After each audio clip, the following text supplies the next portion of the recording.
So this happened last weekend, and honestly, I'm still trying to wrap my head around it. It's one of those stories that, even as it's happening, you know it's going to be one for the books. But the way things unfolded, well, let's just say it was beyond anything I could have ever expected. It all started innocently enough a few days before the chaos ensued. My friend Matt, who I've known since our college days, gave me a call. Matt's always been the organized type, but the kind of guy who has everything planned down to the last detail. But this time, he was in a bit of a bind. His bachelor party was just around the corner, and the original plan was to have it at his place. However, he'd finally realized what we all knew. His apartment was way too small to host the number of guests he'd invited. So he asked me, out of the blue, if he could host the party in my backyard. At first, I hesitated.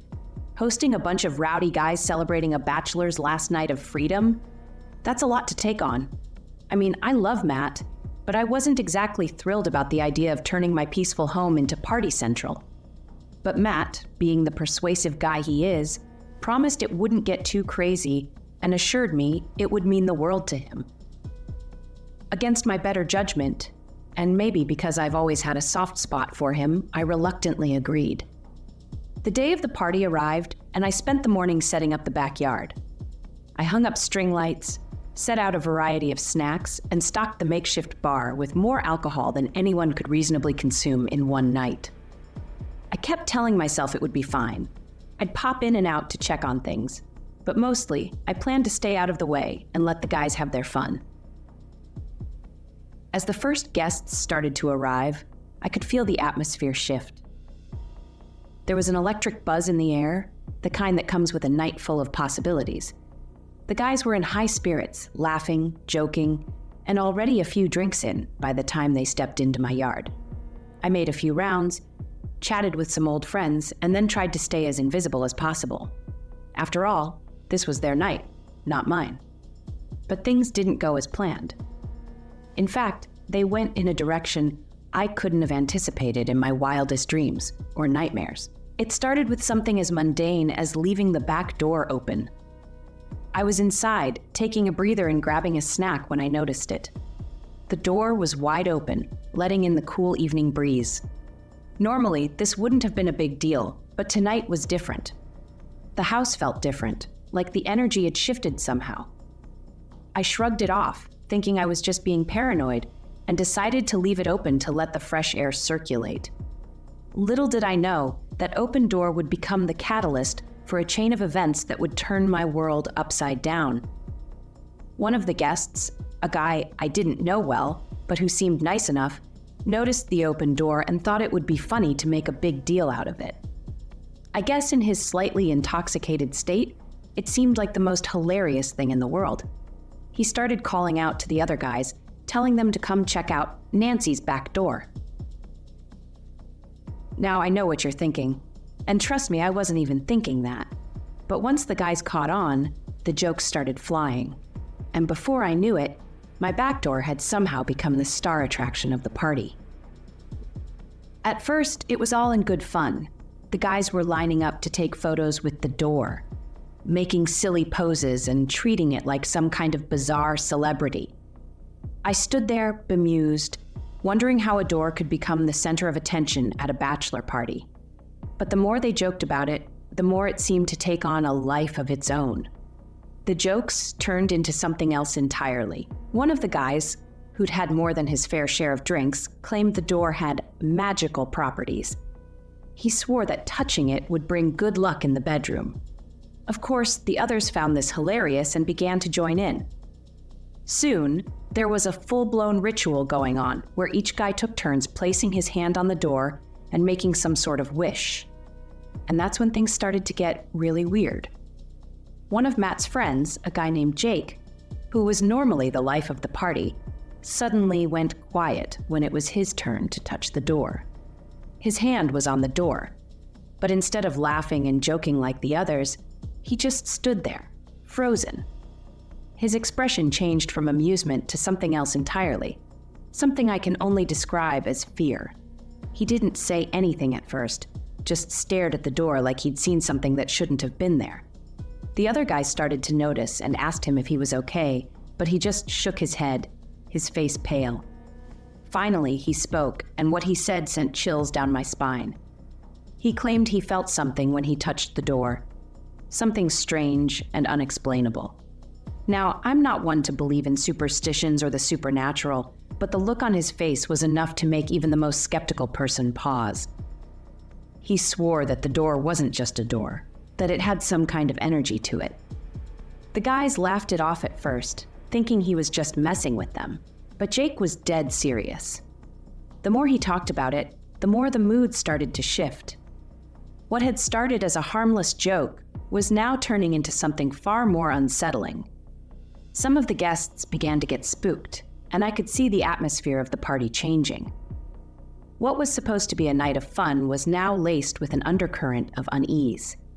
It didn't take long for some of the guests to start making excuses to leave. A few claimed they had to get up early the next day, but it was clear they were just uncomfortable with what was happening. The rest of the party fizzled out soon after that, and I was left with a yard full of empty cups, plates, and a lingering sense of dread. Matt, who had missed most of the door drama while he was caught up in other parts of the party, finally came over to check on me. When I told him what had happened, he just shook his head and laughed. He thought it was hilarious that his bachelor party would be remembered for something as ridiculous as a magic door. But even he admitted there was something strange about the whole thing. The next morning, I woke up feeling a mix of relief and anxiety.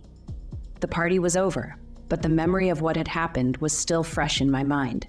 I spent the day cleaning up the yard and trying to shake off the strange vibe from the night before. But the more I tried to forget about it, the more it nagged at me. Then things got even stranger. Over the next few days, I started getting texts and calls from some of the guys who had been at the party. A few of them wanted to know if they could come by and visit the door again, which was just absurd. But others wanted to talk about what they had felt that night. A couple of them admitted that they too had felt something when they touched the door, though they couldn't quite explain what it was. It was like this weird energy had attached itself to that door, and now people couldn't get it out of their heads. At first, I brushed it off as just another strange thing that happened at a party, but the more people kept bringing it up, the more it started to bother me. I decided to do some digging just to see if there was any kind of history or weirdness associated with the house. I've lived here for a few years now, and nothing like this has ever happened before. But who knows, right? Maybe there was something about the place that I didn't know. So I started asking around, talking to neighbors, and even doing some research online. That's when I found out something that made my blood run cold.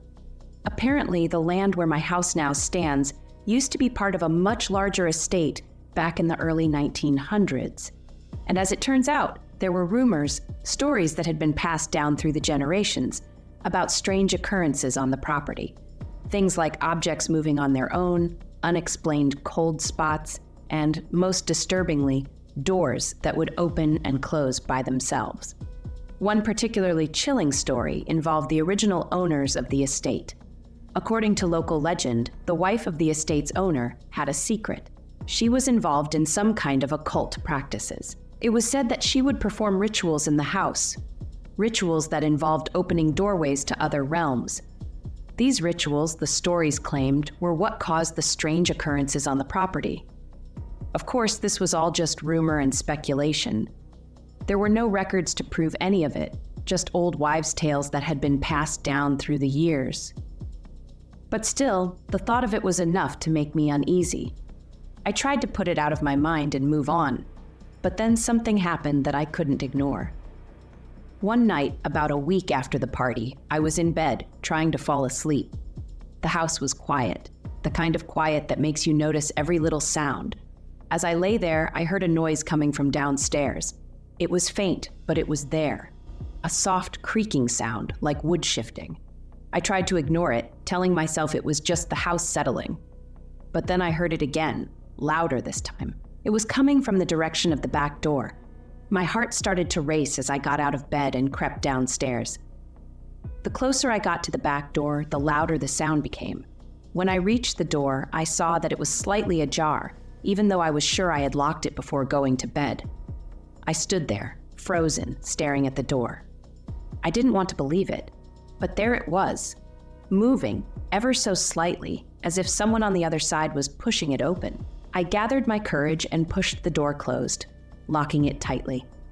But as I turned to go back upstairs, I heard the sound again, a soft, almost imperceptible creak, like someone whispering just out of earshot. That was the moment I knew something wasn't right. It wasn't just the door, it was the whole house. There was a presence here, something I couldn't see but could feel, and it was connected to that door. The next day, I called Matt and told him everything that had happened. He tried to reassure me, saying it was just my imagination, that the stories I'd heard had gotten into my head, but I could tell he wasn't entirely convinced.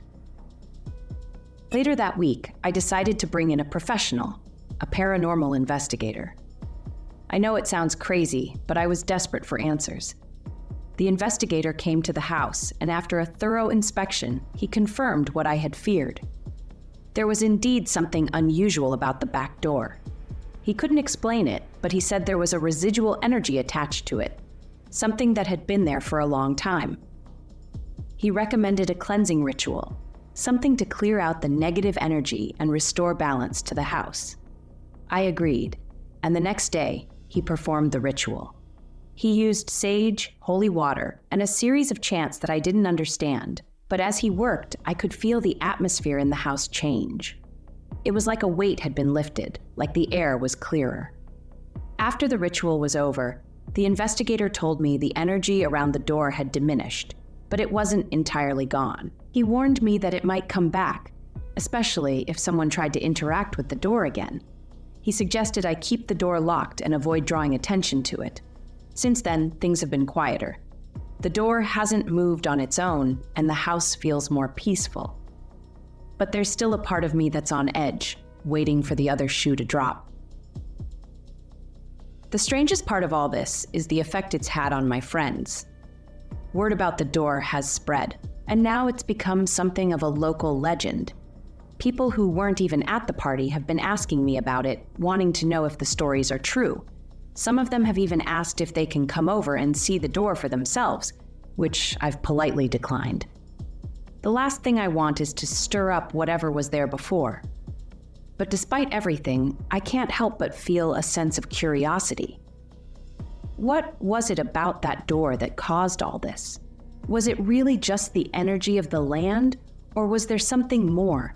Something connected to the rituals that supposedly took place here all those years ago? I don't know if I'll ever get the answers I'm looking for, but I do know one thing. I'll never forget that night, and neither will anyone else who was there. It was supposed to be a simple bachelor party, a night of fun and laughter. Instead, it turned into something much darker, something none of us could have predicted. So that's my story.